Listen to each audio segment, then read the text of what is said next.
Assalamualaikum warahmatullahi wabarakatuh. Izin memperkenalkan diri, nama saya Siti Afifah Fauzia dengan nomor NIM 2312590. Yang saya hormati kepada Ibu dosen pengampu mata kuliah Manajemen Kurikulum, yaitu Ibu Dr. Helena Nelis MPD. Dengan diadakannya video pembelajaran ini, saya akan membahas mengenai perkembangan manajemen kurikulum. Yang keduanya itu tren dalam manajemen kurikulum, lalu yang ketiganya mengenai tantangan dalam manajemen kurikulum pada saat ini. Baik, sebelum kita membahas mengenai perkembangan dari kurikulum sentralistik ke desentralistik, kita perlu mengetahui apa itu kurikulum.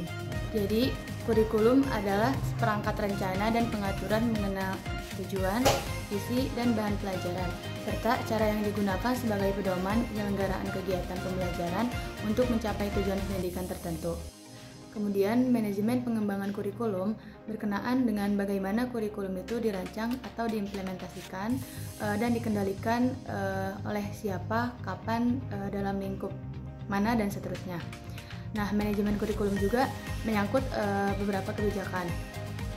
Siapa yang diberi tugas, wewenang, dan tanggung jawab dalam merancang, melaksanakan, dan mengendalikan kurikulum. Baik, membahas terkait manajemen pengembangan kurikulum sentralistik, negara yang bersifat kesatuan seperti Indonesia ini, sentralisasi ini berada pada tingkat pemerintah pusat. Sedangkan pada negara federal, sentralisasi dapat pada tingkat pemerintah federal atau pusat, atau tingkat negara bagian.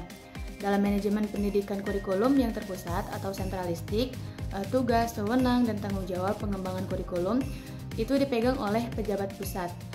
Nah, manajemen kurikulum sentralistik ini menghasilkan kurikulum nasional, satu kurikulum yang berlaku di seluruh wilayah negara. Dalam manajemen kurikulum sentralistik, mungkin seluruh perangkat kurikulum, mulai dari landasan atau dasar-dasar pengembangan kurikulum, struktur, dan sebaran mata pelajaran, silabus atau garis-garis besar program pembelajaran, rincian materi dan kegiatan pembelajaran, buku, media, alat-alat penunjang, penilaian, hasil belajar beserta pedoman-pedoman pelaksanaannya disusun oleh pusat. Manajemen kurikulum juga memiliki kelebihan, diantaranya yang pertama ada kurikulum diseragamkan untuk seluruh daerah dan sekolah sehingga dapat dikembangkan standar kemampuan dan tingkat pencapaian yang bersifat nasional. Kemudian karena kurikulum seragam lebih mudah dalam pengendalian atau pengawasan dan evaluasinya. Lalu pembina para pelaksana kurikulum lebih mudah karena pengetahuan dan keterampilan yang dituntut untuk melaksanakannya hampir sama. Lalu juga penyediaan media dan sumber belajar lebih mudah karena jenisnya sama untuk setiap daerah dan satuan pendidikan. Dengan cara itu memungkinkan diadakan penilaian hasil belajar bersifat nasional karena desain atau rancangan kurikulum dan sasaran belajarnya sama untuk seluruh dan satuan pendidikan. Nah, yang kedua membahas mengenai manajemen pengembangan kurikulum desentralistik. Jadi dalam manajemen kurikulum desentralistik, penyusunan desain, pelaksanaan, dan pengendalian kurikulum, evaluasi dan penerapan dilakukan secara lokal oleh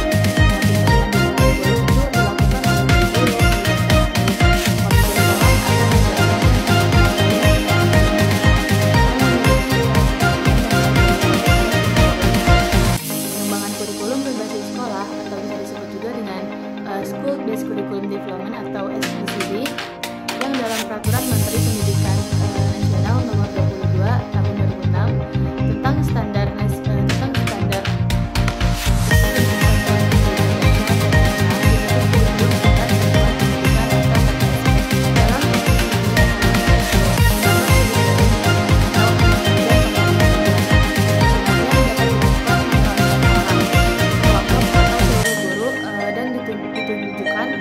untuk memenuhi kebutuhan atau program satuan pendidikan dan sesuai dengan kondisi satuan pendidikan dan masyarakat setempat. Selanjutnya yaitu mengenai perkembangan dari fokus pada hafalan untuk penguasaan kompetensi.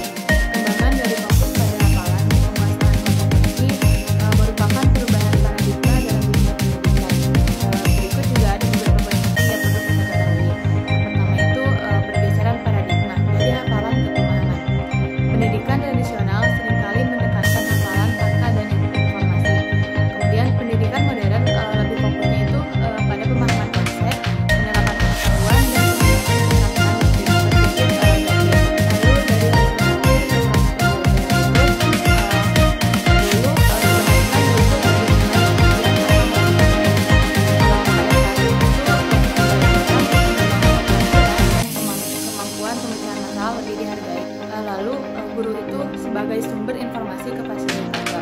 Nah, di sini peran guru itu berubah dari penyampai informasi menjadi fasilitator yang membantu siswa belajar secara mandiri.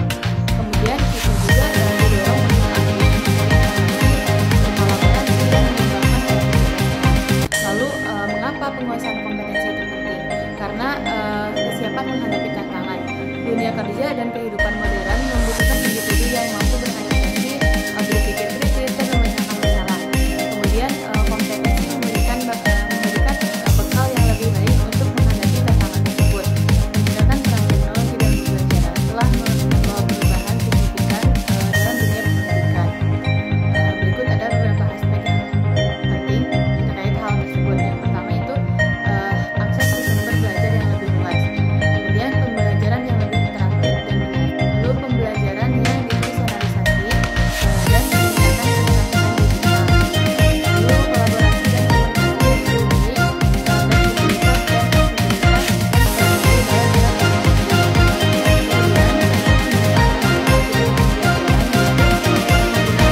fleksibilitas seperti Google Classroom atau Moodle. Dan pemanfaatan aplikasi edukasi untuk memperkuat pemahaman konsep. Lalu penggunaan video konferensi untuk pembelajaran jarak jauh dan pemanfaatan simulasi dan virtual reality untuk pengalaman belajar yang peningkatan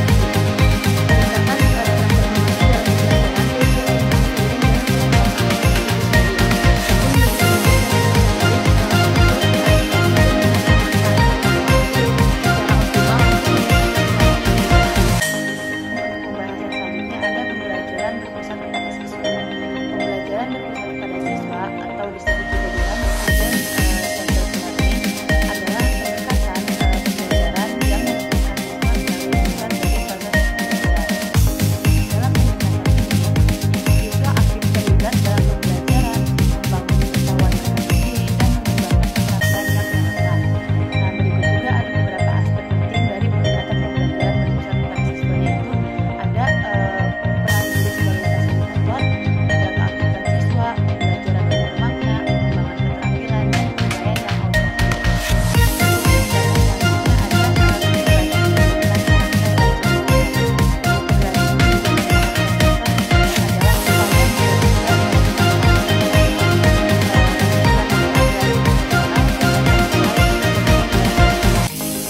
Berikut ini juga ada beberapa hal penting terkait integrasi. Nah, pentingnya integrasi membangun individu yang utuh. Pendidikan tidak hanya tentang penguasaan ilmu pengetahuan, tapi juga tentang pembentukan karakter dan keterampilan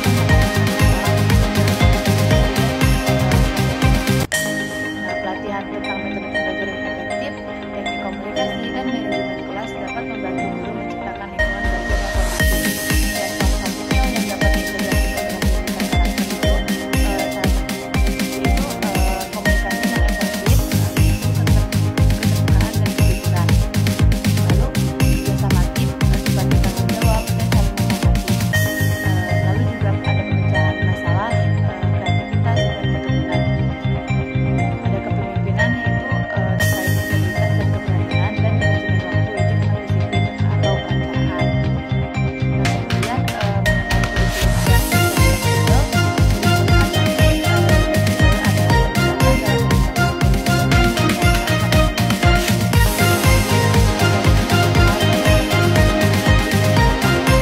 pendekatan dalam itu ada beberapa poin penting terkait kurikulum adaptif dan fleksibelnya itu adaptif.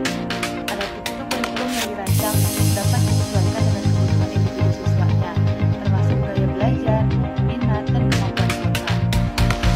Lalu kemudian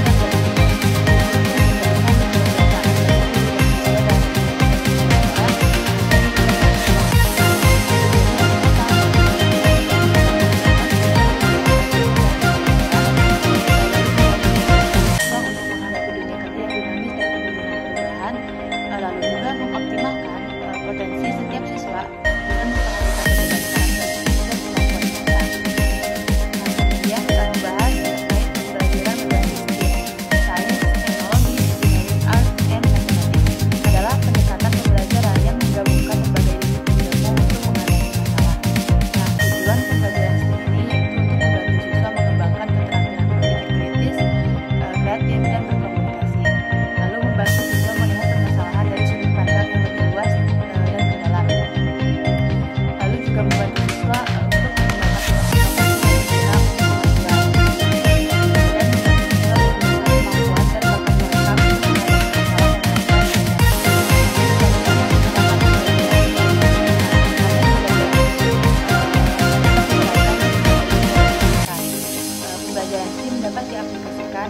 dalam mata pelajaran IPA yang telah dipadukan.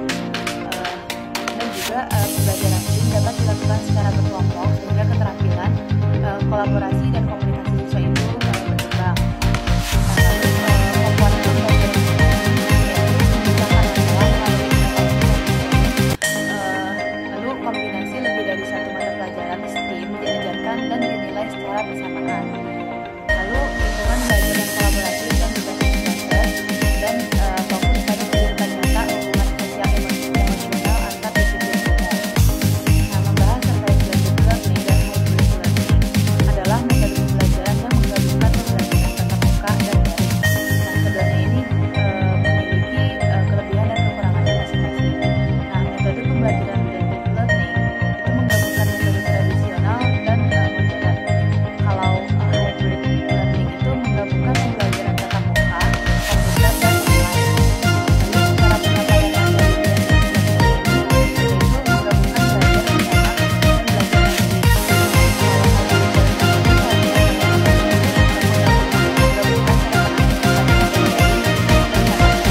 mandiri. Nah, manfaat blended learning dan hybrid learning itu memungkinkan peserta didik mengatur waktu belajar sendiri, lalu mendukung pengembangan keterampilan digital peserta didik dan pengajar, lalu juga meningkatkan mutu pendidikan, memudahkan proses pemberian materi pelatihan,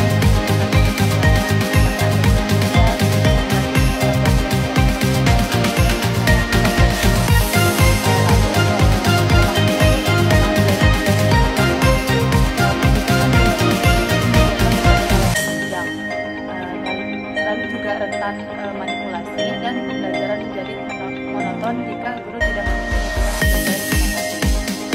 Nah, penggunaan data dan pembuatan EA dalam manajemen kurikulum menawarkan potensi besar untuk meningkatkan efektivitas dan efisiensi pendidikan.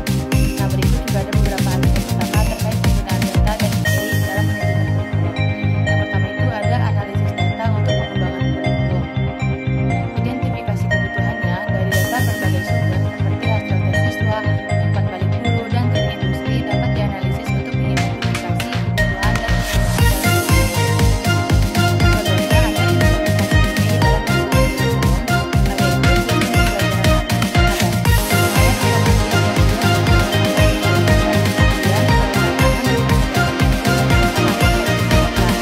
penggunaan data siswa harus dilakukan dengan hati-hati dan dengan memperhatikan privasi.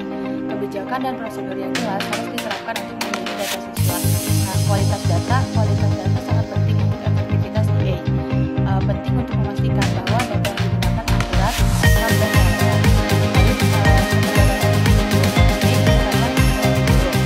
penting untuk menggunakan EA sebagai alat untuk mendukung pengajaran dan pembelajaran, bukan untuk menggantikannya. Dengan memanfaatkan data EA dan secara efektif, pengelola kurikulum dapat menciptakan pengalaman belajar yang lebih personal, efektif, dan efisien untuk siswa. Membahas terkait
digital untuk menghadapi tantangan global.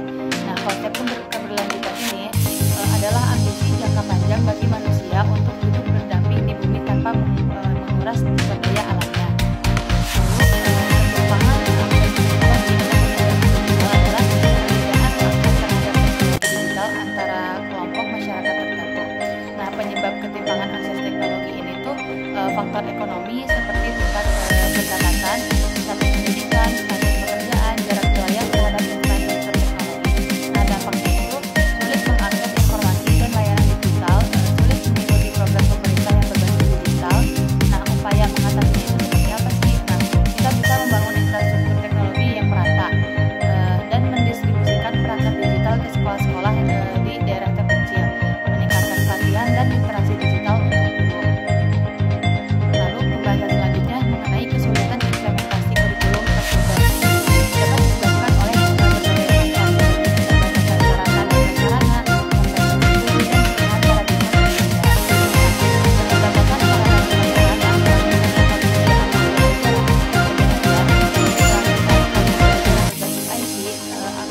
aksesibilitas penggunaan sarana dan prasarana yang sulit, kurangnya ketersediaan bahan ajar. Nah, kompetensi guru, kurangnya pemahaman dan keterampilan guru dalam menggunakan teknologi pendidikan, kurangnya pemahaman guru terkait dengan